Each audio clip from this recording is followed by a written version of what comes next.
Sir నా పేరు ఉమామహేశ్వర్ రెడ్డి అండి. ఇక్కడ మేము స్థానికులమే. ఇది మనకి తోకాడ గ్రామానికి సంబంధించిందండి ఇది ఇక్కడ. సో, ఇక్కడ మాకు ఏదైతే పబ్లిక్ రోడ్ శాంక్షన్ అయిందో ఎమ్మెల్యే గారు శాంక్షన్ చేశారు మనకిక్కడ. 600 మీటర్లు సుమారుగా మనకి రోడ్ శాంక్షన్ చేశారు. సో, శాంక్షన్ చేస్తే ఇక్కడున్న స్థానిక ఆక్రమణదారులు ఎవరైతే ఉన్నారో ఈ రోడ్డు కాకుండా మనకి అడ్డుకుంటున్నారు. అంటే రోడ్డు రాకుండా మొత్తం చేయకుండా అడ్డుకుంటున్నారు. అసలు ప్రపంచం అంతా ఒక అభివృద్ధి దిశ వైపు మనకి వెళ్తుంటే, ఇక్కడ ఈ ఏరియాలో ఈ చెందిన ఊర్లో అసలు ఎటువైపు వెళ్తున్నామో కూడా తెలియట్లేదండి. ఈవెన్ యూజీసీ వాళ్ళని కూడా రానివ్వలేదు. యూజీసీ వాళ్ళని చేయనివ్వలేదు. ఈవెన్ అండర్‌గ్రౌండ్ ఎలక్ట్రికల్ డిపార్ట్‌మెంట్ వాళ్ళని వర్క్ చేయనివ్వట్లేదు. ఈవెన్ మనకి ఇప్పుడు రోడ్డు కూడా కావాలంటే రోడ్డు కూడా చేయనివ్వకుండా అక్కడితో ఆపించేశారు.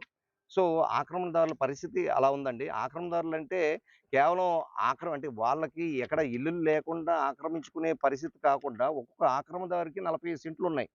సో, ఈ ఆక్రమణదారులు వీళ్ళిప్పుడు ఈవెన్ పబ్లిక్ రోడ్‌ని కూడా వదలకుండా పబ్లిక్ రోడ్ కాకుండా ఇంతమంది ఒక 500 కుటుంబాలు ఇక్కడ నివసిస్తున్నాయి. ఈ 500 కుటుంబాలకు కూడా ఎక్కడ కూడా రోడ్డు రానివ్వకుండా చాలా ఇబ్బందులు పెడుతున్నారు. ఇక్కడ వర్షాకాలం వస్తే మోకాలు లోతు నీరు ఆగిపోయి నిండిపోతుందండి. ఇంత జరుగుతున్నా కూడా అసలు ఎటు వెళ్తున్నామో మనకు తెలియట్లేదు. ప్రభుత్వం ఏ విధంగా వర్క్ అవుతుందో తెలియట్లేదు.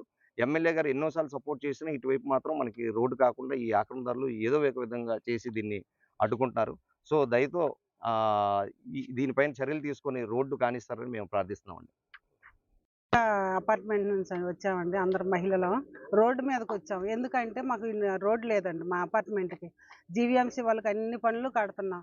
కరెంట్ బిల్లు, వాటర్ బిల్లు, ఇంటికి ట్యాక్సు లక్షలు వస్తుంది, గవర్నమెంట్‌కి చేరుతుంది. కానీ మాకు కనీసమైన రోడ్డు లేదు, వాటర్ లేదు, కాలువలు లేవు, ఏమీ లేవు. ఎమ్మెల్యే గారికి అభ్యర్థన చేస్తున్నాము. మేము ఇంతకు ముందు కూడా రోడ్డు కోసం పోరాడాము. కానీ ఇప్పటి వరకు ఒక గమ్యాల సిమెంట్ కూడా వేయలేదు. పక్క వరకే రోడ్డు వేసి ఎందుకు ఆపారు? ఇక్కడ వరకు మాకు ఏమైనా అడ్డంకులు వస్తున్నాయా? ఏమైనా శక్తులు ఉన్నాయా ఇక్కడ? ఏమైనా ఎమ్మెల్యే గారికి ఇబ్బంది పెట్టే శక్తులు ఏమైనా ఇక్కడ ఉన్నాయా? మేము అన్ని రకాలుగా పేపర్‌తో సహా ఇక్కడ అపార్ట్మెంట్ పైసా రూపాయి కూడబెట్టి ఇక్కడ ఇల్లు కట్టుకున్నాం. సమాఖ్య అపార్ట్మెంట్ అని అందరు మహిళలు సమాఖ్యంగా పోరాడి ఈరోజు వంట ఏవి లేకుండా రోడ్డు మీద నిలబడ్డాం. ఒక రోడ్ లేదు, ఇంటికి రావడానికి వాటర్ వచ్చేస్తది. వర్షం పడితే మాకు ఎలా? ఏవి తేల్చుతారు ఎమ్మెల్యే గారు? ఇంకేమైనా? ఓనర్‌ని. అయితే దీంట్లో వన్ ఆఫ్ ది ఓనరు 10 సంవత్సరాల నుండి మేము ఇక్కడ నివాసం ఉంటున్నాం. 100 కుటుంబాలు. అయితే ఇంతవరకు ఇప్పుడు వచ్చినటువంటి మిగతా పక్కన కూడా వచ్చినటువంటివి దగ్గరికి మొత్తంగా కలుపుకుంటే 400 కుటుంబాలున్నాయి. ఇప్పుడు పక్కన ఇందాక మీరు రెడ్డి గారు మాట్లాడినట్టు మా కొలీగ్ అంటే పక్కన ఉంటున్న ఇప్పుడు 8 రోజుల పాటు మేము జీవీఎంసీలో చాలా సందర్భాల్లో వాటర్ రావడానికి కానీ, లేకపోతే ఈ కరెంటు తీసుకురావడానికి కానీ వాళ్ళతో గొడవపడి మేము కొట్టుకుంటున్నాం.